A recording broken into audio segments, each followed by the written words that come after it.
Jadi kembali tadi bahwa relasi kuasa itu sangat berpengaruh terhadap keadilan di masyarakat. Dimana ketika ada kasus-kasus yang bisa mengancam keamanan rakyat dan ada relasi kuasa di antara salah satu pihak itu, maka pihak lain tidak akan pernah mendapat keadilan sampai kapanpun.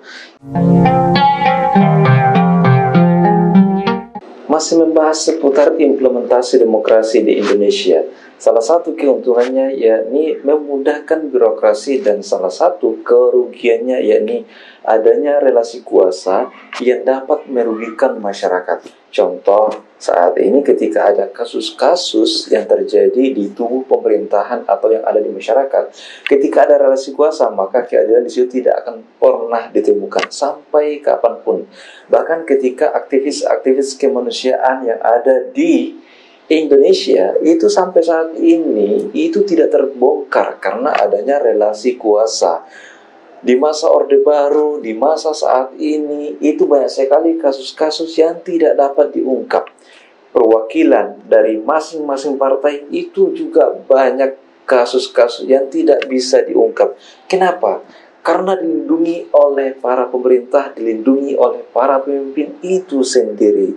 Dan inilah dampak negatif dari demokrasi. Andai kata autokrasi yang berlaku di Indonesia, memang rakyat itu tidak memerlukan banyak suara untuk mencampuri urusan pemerintahan, tetapi mereka juga tidak memiliki hak suara untuk mencampuri urusan pemerintahan. Manakala sistem pemerintahan autokrasi yang berlaku, mereka sangat dibatasi, mulai dari hak, mulai dari kewajiban. Kalau kewajiban itu mereka termasuk pemaksaan ya. Tetapi sistem semacam autokrasi atau sistem pemerintahan tunggal ini juga bermacam-macam. Karena kenapa? Kita lihat di Korea Utara, kita lihat di China, dan kita lihat di beberapa negara kerajaan itu juga berbeda-beda. Masing-masing ada ciri khasnya. Sama seperti dalam Islam, yang tergabung dalam OKI ada 30 negara Islam, dan semuanya itu berbeda-beda sistemnya.